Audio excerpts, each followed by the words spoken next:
At the base of your spine, you receive the Seven of Wands. You succeeded in something, and you're now defending yourself.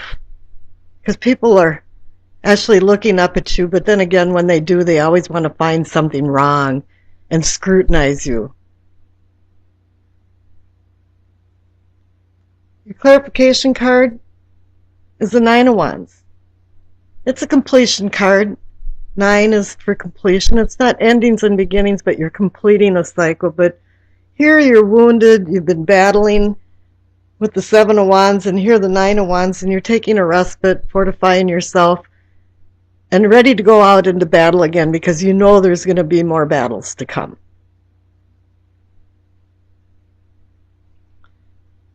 Here in your pelvic or sacrum, what I call awakening or arousing, the Lover's card, a partnership card of union, marriages, love, friendship, companionship, all different kinds. And here you're spiritually progressing. You're feeling really good about things. Things seem to be going well. Sexually, you're feeling good. Let's see what the clarification card is. You got the Knight of Pentacles. I'm not going to read it as a card for money, but more of wealth. And the wealth here is saying that the Knight of Pentacles is a very slow-moving knight. He accumulates things as he goes along. And what it's telling you here is that whatever partnership or union that you're involved in right now is like you should slow down a little bit. Take a little more time what you're doing and in your bonding so you can continue your spiritual and sexual growth. Here in your solar plexus, and what I call sensing and feelings, it's the Six of Swords. You want to flee from something. You've had some problems, some disappointments.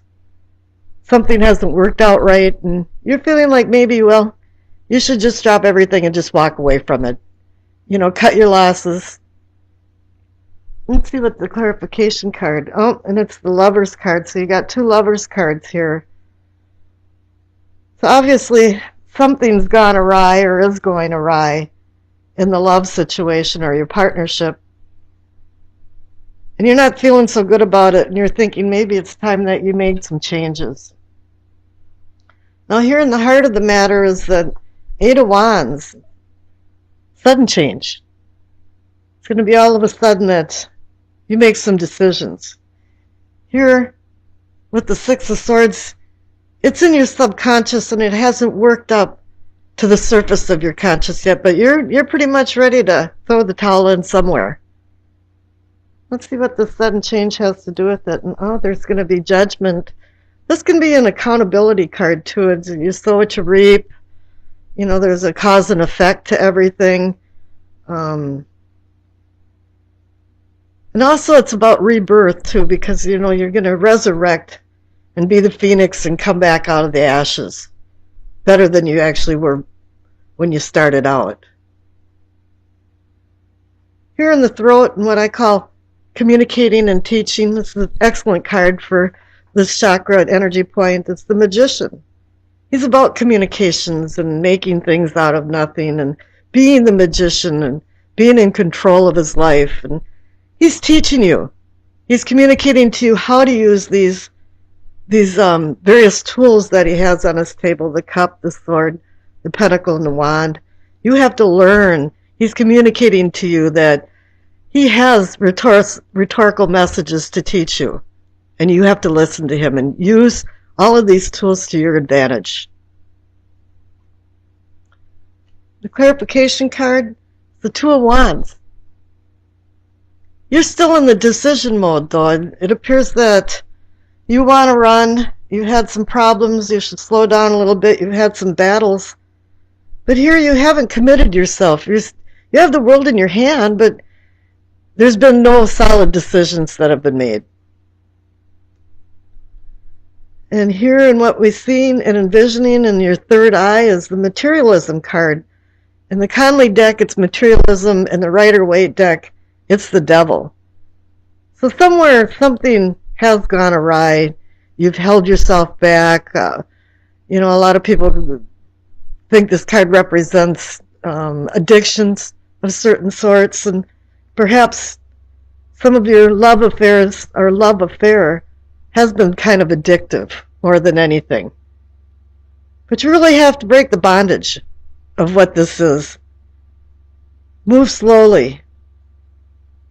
But then here it's telling you that it's going to have quick change and there's going to be actual judgment of some sort. So be careful of your actions in March.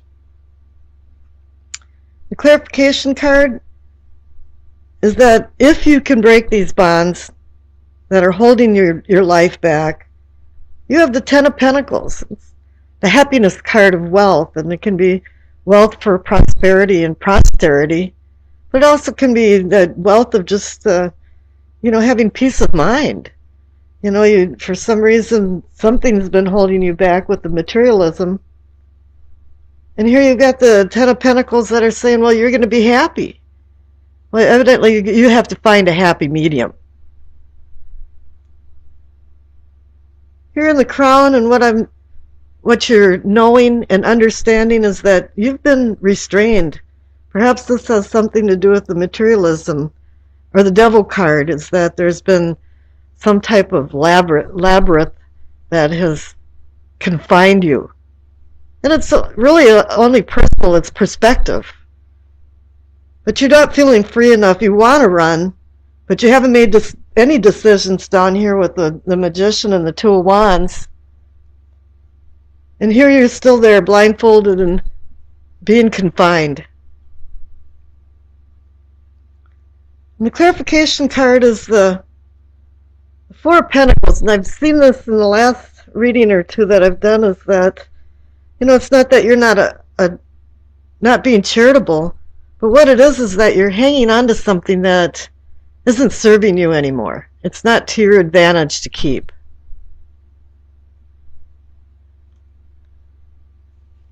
And the past card is the Hermit. There's been times in your life where you had to go into isolation and draw wisdom from what's been going on around you, because there's been some battles and some quick things going on, but then it's telling you to slow down a little bit. And here for the future card is the Star. It's great. Things are starting to shine. You're starting to wake up out of some of your denial, which I believe is the materialism card, is denial here. And there's guardians that are surrounding you or coming into your life that are going to help direct you into more safe harbors and shores that you haven't seen. It has something to do with these lovers cards here, though, and the union of something that isn't quite working out and been disappointing to you. And here for the overall energy of the reading, or maybe the outcome, is then again the Ten of Pentacles. You received it twice. It's telling you, if you start making some decisions and not feeling so restricted and in bondage, that you too can have true happiness and wealth. That's not only just for pentacles and money, but just wealth overall, happiness, joy, comfort, contentment. And here's your Doreen Virtue messages of the angel card. You got Indriel, Indriel. I got it. You are a light worker. God needs you to shine your divine light and love like an angel upon the earth and all of its inhabitants. So here it is. If you can start finding the light, gaining the wisdom that you've been seeking in the past, and the star for your future, calling you a light worker and shining a divine light, you are going to have the happiness that the two Ten of Pentacles offers. And then after that, I'll do a Yi Jing reading for you. Up on the top left for what you know, you receive the Four of Wands. It's a card of varied meanings, and typically I say, it's a group of like-minded people that work towards something and accomplished it, and now they're celebrating together. But with the Hermit card underneath it, I just don't feel that. It's like a project that's come to a successful completion from hard work, maybe just a solo flight.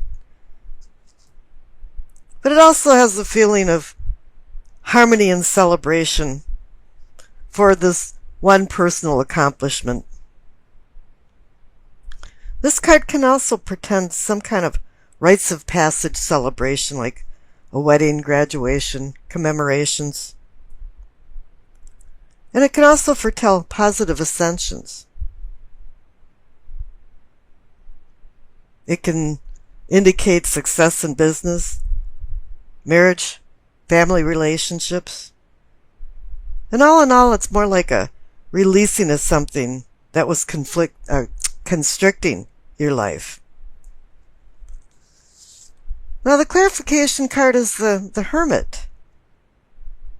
At times the presence of the Hermit symbolizes your desire to change in your unconscious inner self.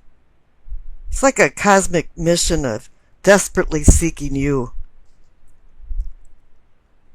Changes that are sparked by the Hermit are very meaningful, and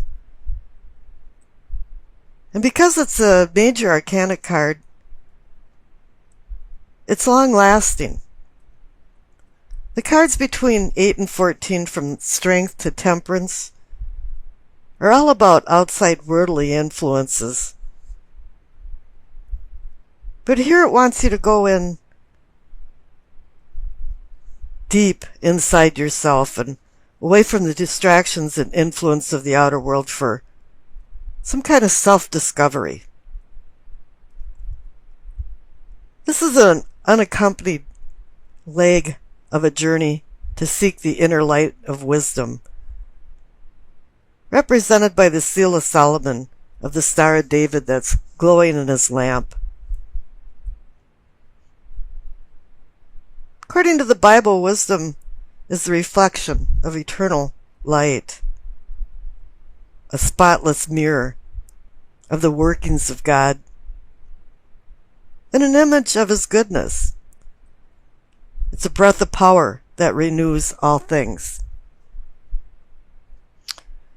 When you return from this self-imposed body and mind isolation, you're required to share your knowledge and wisdom with others. The Hermit card is about Virgo, person that loves to be loved, but also needs to let go of a lot of old baggage, shed fruitless emotions and desires, and really find your true self. Up in the top there of what is or can be yours, it's the Eight of Wands. It's a funny card. It's the only card in the tarot deck that really doesn't have an image of an entity or a person or an angel. It's like a hazy miasma is clearing, and you hit a tipping point where an immovable mountain finally moves. It's important of sudden change, and all of a sudden everything's going full speed ahead. But this is also a warning not to rush into anything, even though it feels like all the pieces in the puzzle are falling into place. And also doors of opportunity are swinging open. This card can also indicate travel. And of course with the Six of Swords underneath it, maybe it is indicating some kind of travel. But it could also be just a mind journey instead of a business or vacation destination. Whatever it is, it's indicating that you're moving forward. You want expansion. And also you want open waters for your sails to catch the wind. The clarification card for the Eight of Wands is the Six of Swords. It's also a card of movement and card of moving on. It's like it's time to get your sextant out and plot a new course of action. You have to review, where are you now? What do you want to do in life, and where are you going? How can you make a seamless transition from the present to the future? I think really you have to allow the wisdom from the hermit of the enlightenment of the inner self that you discovered to sail a boat into more placid waters under clear skies, because this card indicates travel also. In yourself and self-awareness, you see the Two of Pentacles. Two means decision or partnership or balance. I can see a lot of things going on in this card. You have two movement cards right next to it. Travel, motion. And it's only a natural progression for you to now be at the point of making some kind of decisions, or maybe it's a challenge of burgeoning ideas that you need to winnow out into good decisions. So underneath is the clarification card, which is Wheel of Fortune. The Wheel of Fortune also says changes at hand. That dramatically sways from the status quo. You have to accept this. Really, it's time, if you're hanging on to the past, to let go of it. The present is already the future, and the past is always present in our lives. But we don't want the past to haunt us, so that we can go on forward into the unknown future. Because the fate of the Wheel of Fortune is really out of your hands. It's one of those, it's out of your control. But what the wheel does is it offers opportunities and new chances and new choices. And this is like giving you the green light, the cosmic green light, that whatever decisions you do make, it appears they'll be very successful. Now the future card is the Hermit. It's kind of gone a full revolution. You had the Hermit in what you know, and now you have the Hermit in the future card. And you've already learned and did some self-discovery, or you're doing this right now. But the Hermit can also bring an epiphany. And yes, you realize during this epiphany that you had the answers all along. You just had to find them. So here's the deal. Either now or you're going to be a mentor, or some kind of mentor came into your life to light the way for more enlightenment. Because once the Hermit has discovered himself and gone out of the self-imposed isolation, he's required to go off the mountain, be guided by the light and the staff which guides him,